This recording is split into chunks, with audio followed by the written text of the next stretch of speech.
maaf mungkin seperti inilah penyambutan kami karena ini terus terang ini kami ICC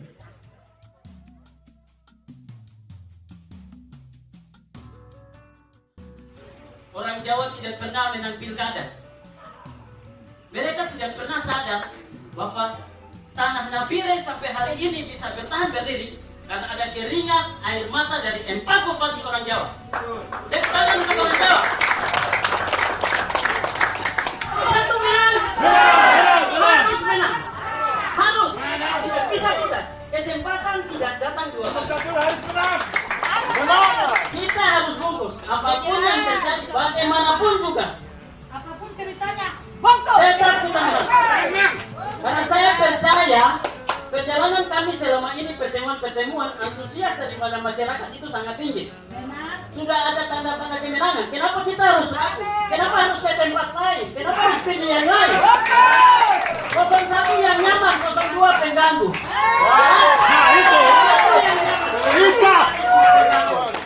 Itu paling tidak suka tuh 02 pengganggu.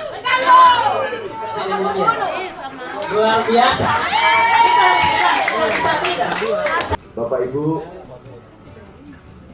kami merasa berbahagia malam ini atas sambutan yang luar biasa. Ini termasuk kawasan Jalan Medan, Pak ya?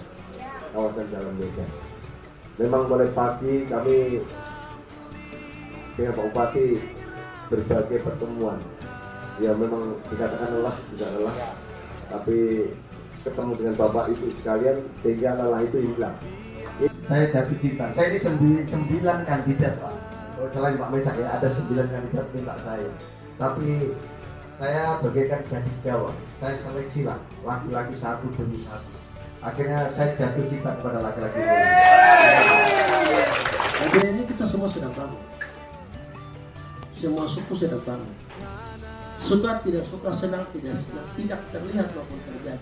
Kita semua sedang membangun. Jadi pelan-pelan menuju kepada menuju kepada kota.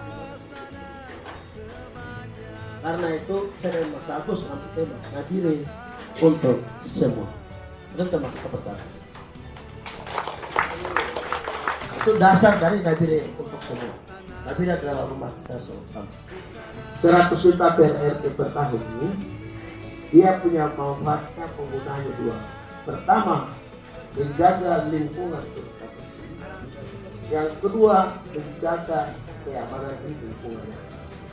Nah, kira-kira bagaimana? Bikinlah posyandu, ada orang mau pikir ya, hari malam. Jadi paling tidak kita tidur di dalam, itu kita. Karena apa? Malam. Misalnya ada orang berkondisi mabuk, bisa ditegur, jangan mabuk, karena warga tidur. Itu dulu. Kenapa? Tadi kita mulai merasakan rasa aman, mulai dari rumah kita semua. Jangan tidur, tiba-tiba tidak ada motor hilang lagi ke depan. Nah ini kan ada rasa itu, bahkan ditutup kan belum. Gelisah ini, tidur kita sudah gelisah, bangun sudah gelisah, hanya keluar sudah gelisah. Tapi tidur kita rasa aman karena warga menjaga lingkungan. Itu pertama kita dapatkan. Jadi program 100 juta itu walaupun orang bilang ini kan manfaatnya tadi bangun pagi rasa kita karena lingkungan kita tidak terkuncuri, kalau keluar lingkungan kita bersih. Caranya bagaimana dengan uang ini 100 juta menjaga lingkungan? Bapak Ibu, kita punya tugas dengan uang 100 juta ini bikinlah tempat TPS, tempat di mana sampah kita kumpul, lalu datanglah gerobak angkat langsung dibuang. Jadi sampah tidak dibuang di jalan-jalan lagi. Ah, kira-kira berapa uang kan? Ya dari kita lingkungan, LP dengan keluarganya dijaga lingkungan. Karena itu kita gaji dia 100 juta gaji kabupaten bersama-sama berdasarkan gotong royong sepakat juga kompensasi. Ini penting sekali. Karena apa? Kalau kita tidak jaga lingkungan rumah kita, siapa yang mau 1001 CCTV. Dalam arti 1000 itu biasa. Biasa itu 1000 itu banyak. Bahkan di Nabire saya perkirakan bisa 2000 sampai 5000 CCTV. Dan itu tidak perlu mengeluarkan biaya pemerintah daerah. Pak Bupati tidak perlu bikin peraturan bupati itu terlalu tinggi. Cukup memberi instruksi bupati. Jadi setiap toko kios yang di pinggir jalan wajib mengadakan CCTV minimal 1 kamera menghadap ke jalan raya, sehingga terjadi tindak pidana, penyidik itu langsung bisa membuka di CCTV setiap pengusaha-pengusaha yang ada di sini. Demikian kami buka sesi tanya jawab. 014 menang. Amin. Itulah tujuan kita sampai tanggal 27 November. Terima kasih Bapak Bupati dan Bapak Wakil Bupati. Saya ingin bertanya sesuai dengan apa yang disampaikan Bapak Bupati tadi, bahwa setiap RT akan dikasih 100 juta dan itu akan diberikan kepada Pak RT. Saya ingin Bapak Bupati bahwa 100 juta itu bagaimana caranya agar anak-anak Papua kita tidak mabuk-mabuk dulu. Itu mungkin yang pertama Bapak Bupati dengan Bapak Wakil, supaya anak-anak Papua itu mereka sejahtera. Kalau mereka sudah sejahtera, tidak ada niat untuk miras. Mereka mungkin diadakan pendidikan, misalnya punya ahli otomotif, punya ahli tukang, mereka dirangkul Bapak Bupati dan Bapak Wakil supaya mereka punya dedikasi diri supaya tidak ada mabuk-mabukan. Itu satu. Memang setiap RT itu atau khususnya Jalan Medan, Bapak bisa tahu mereka, masyarakat bilang sudah rawan.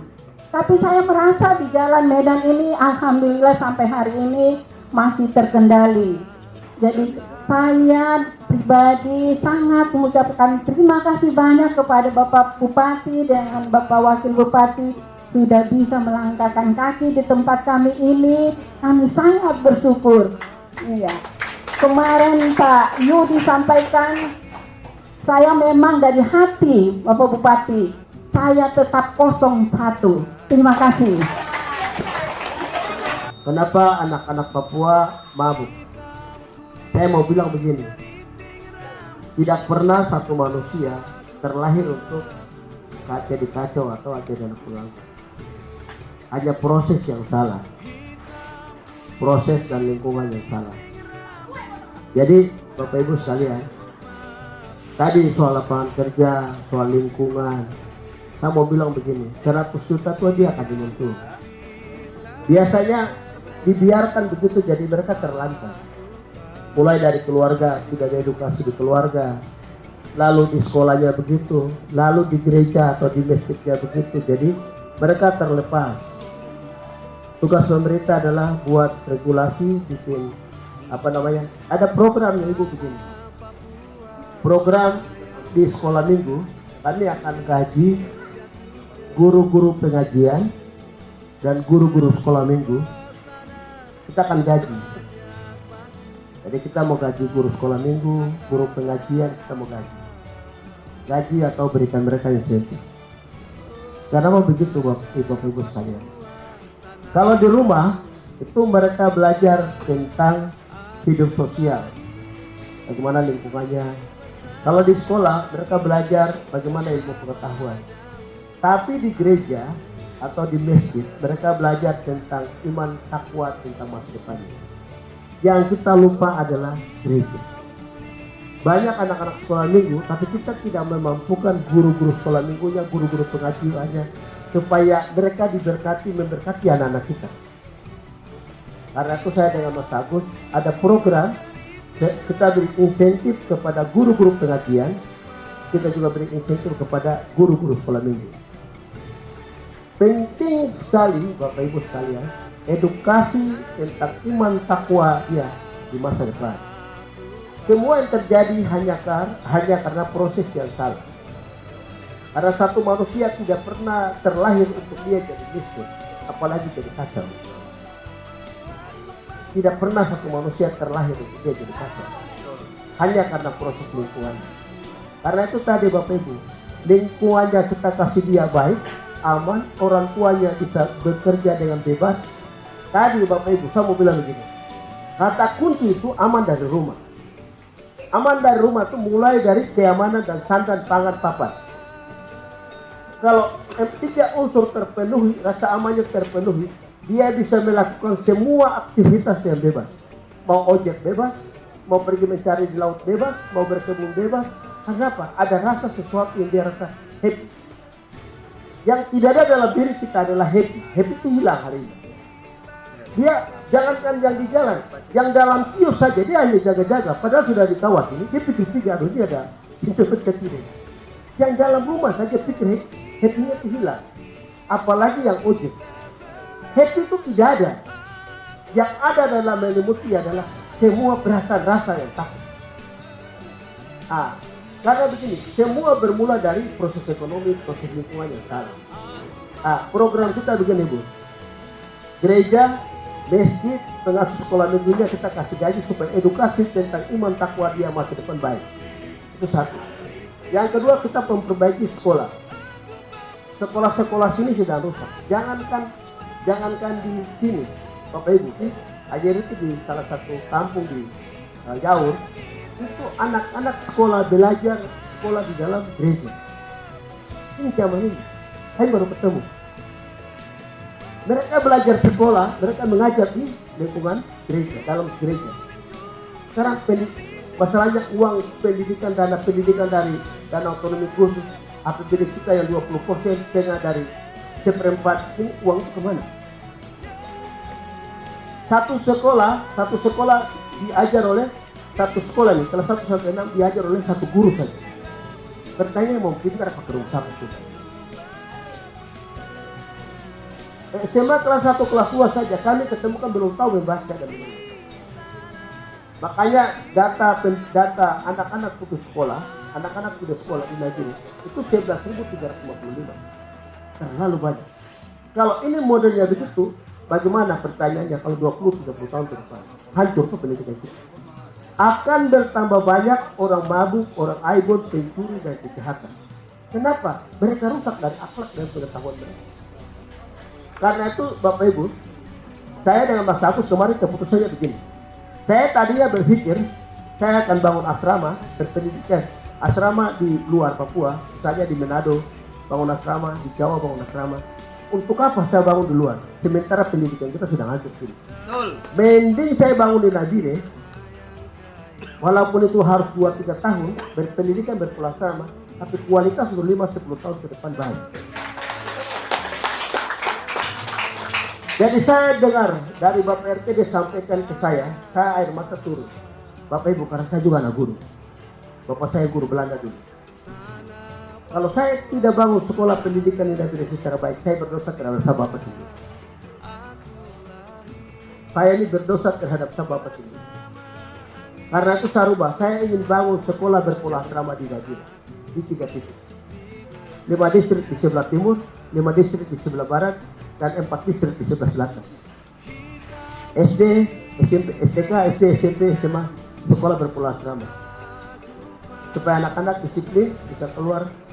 Dan kita mau gandeng Universitas Unhan, Universitas Pertahanan, langsung di bawah Prabowo. Langsung di bawah Prabowo. Nah, ini penting. Dan saya sudah bicara dengan beberapa abang, mereka yang diutus. Saya akan bangun sini dengan pola setengah militer. Disiplinnya ngeri. Nah, kalau tidak mau disiplin tinggal di luar aja, sudah jadi iPhone kan. Tapi kalau mau belajar jadi manusia di sini. Bapak Ibu, saya bisa berdiri di sini nih, saya tidak sentuh minuman, saya tidak sentuh pinan, saya tidak sentuh rokok, tapi di sini. Saya berdiri di sini, walaupun orang bilang saya iPhone. Itu artinya apa? Saya dari disiplin. Saya disiplin, karena itu saya kalau mau baca. Usia saya termuda, 40 tahun. Pemuda biasa. Ya, saya mantan petinggi. Dan hari ini saya pengurus tinggi. Saya pengurus Provinsi Papua Tengah. Tinggi itu orang bakal lain. Coba-coba nanti saya asli pola depan. Jadi itu, saya salah satu anak muda pengurus PW Pusat, orang kedua di Persida Pusat. Itu prestasi di olahraga tertinggi. Saya ini pengurus PW Pusat, di samping dari itu jenderal-jenderal. Saya pemuda biasa. Tapi kenapa kualitas saya? Bukan soal saya buat diri, tidak pernah. Tapi Papua Raya dari 6 provinsi mengusulkan saya harus jadi PB Pusat. Jadi tinju itu saya mulai dari nonton sampai hari ini Ustaz. Lengkaplah sudah. Jadi ilmu tinju belajar dari saya gurunya. Saya tahu pukul di mana orang meninggal. Begitu. Jadi kalau di politik saya nggak sedikit sangat kuat di situ. Ngeri-ngeri, makanya lu pakai akal-akal. Balionya dekat-dekat karena lu tidak tahu cara. Balio di sini satu, di sebelah dekat-dekat saja. Kita tidak pakai balio. Balio pun orang yang cetak. Karena kita tahu cara patakannya di sana. Jadi di sana mulai naik. Padahal kita biasa-biasa saja. Yang kita jual adalah ide dan program. Yang kita jual adalah gagasan. Yang kita jual adalah kemampuan untuk anak-anak kita hidup 20-30 tahun. Yang kita jual adalah rasa aman hidup di negeri. Nah, itu cara bunuh dia. Dan dia tidak paham apa yang dia punya program hebat hari ini. Coba tunjukkan sama saya. Kalau jalan 92 kilo, mak saya besok akan bagi 2000 kilo juga bisa. Kenapa? Presidennya saya punya ketua. Saya ini Prabowo anak buah. Saya sudah duduk makan dengan presiden. Menteri 9 orang itu saya punya kakak semua. 2 menteri itu saya, 2 wakil menteri itu saya punya teman. Baru bicara program, mari uji dengan saya. Kan begitu. Iya tuh. Ini kan barang Jakarta punya uang, bukan negeri punya uang. Jadi kalau hanya bikin bilang rumah, jalan, tidak usah bicara dengan saya. Karena barang itu kan kita tidak pergi ambil saya. Yang tadi saya pusing adalah bagaimana menciptakan rasa aman. Karena Jakarta tidak akan lulus kita. Jakarta tidak akan lulus tunggu sekolah. Jakarta harus jalan, rumah, jembatan, air bersih, lukas tumpah. Itu programnya program APBN. Tapi keamanan itu tugas bupati. Titik. Bicara supaya obat ada di rumah sakit, tugas bupati. Titik. Bicara supaya kesejahteraan ASN supaya sejahtera, itu tugas bupati. Titik. Bicara supaya obat ada di rumah sakit, itu tugas bupati. Titik. Yang lain itu di Jakarta pun. Soal jalan kah, rumah kah, air bersih kah, ini APBN punya urusan. Tinggal bupati tanda tangan pergi, tinggal ketua bos ini kasih uang datang kan dibangun. Yang penting jaga kedaulatan provinsi. Tidak ada lain-lain. Kita takut dia bisa. Kalau sudah begitu mau apa coba? Di pasangan sebelah dia tidak punya ide itu. Bahkan pintu tertutup di Jakarta. Warna berubah bos. Iya tuh. Apa yang dia mengharap besar? Tidak ada warna yang berubah tuh. Nanti tunggu 20 tahun lagi baru pas rumah warna kembali. Tapi untuk 10 tahun warna berubah. Oke, Bapak Ibu. Begitu kita tunggu 3 penanya lagi ya.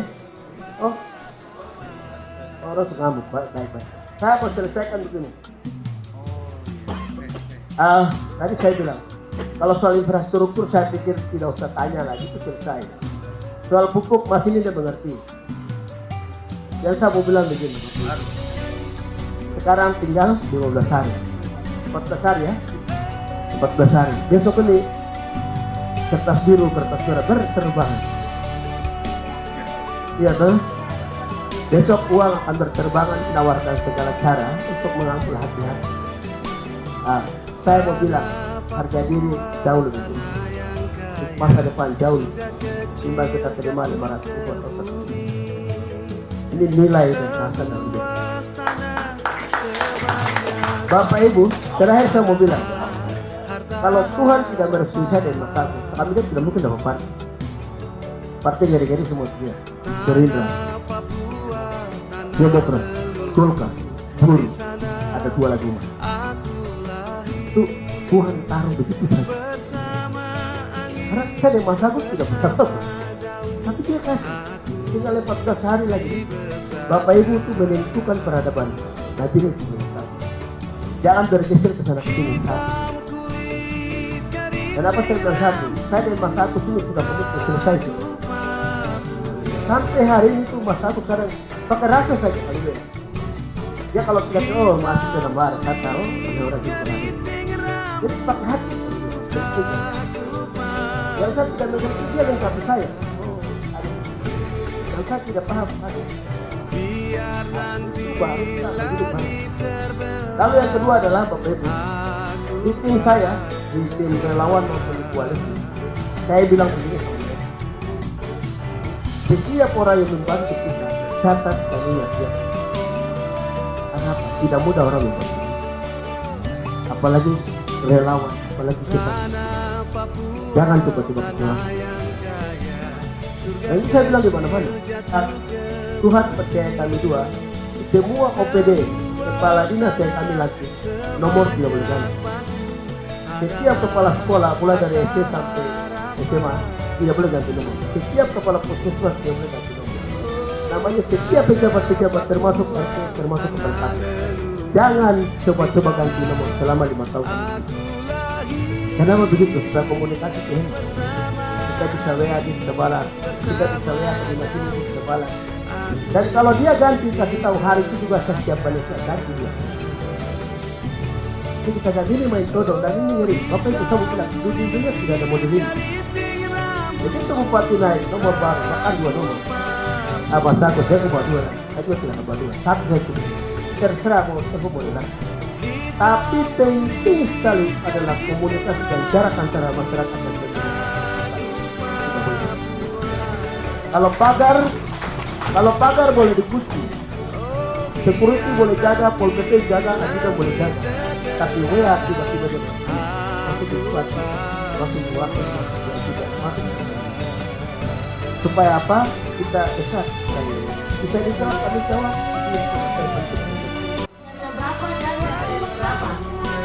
Kalau sudah komitmen dan simpan sampai dengan hari H tanggal 27 November KPPS, lalu gunakan hak pilih Bapak Ibu. Mulai dari jam 7 sampai jam 12. Jadi kalau ada anggota KPPS yang melarang Bapak Ibu menggunakan hak pilih dengan alasan karena tidak ada undangan, Bapak Ibu tunjukkan hasil tuntutan tersebut. Begitu ya Bapak Ibu ya. Semoga informasi ini bermanfaat.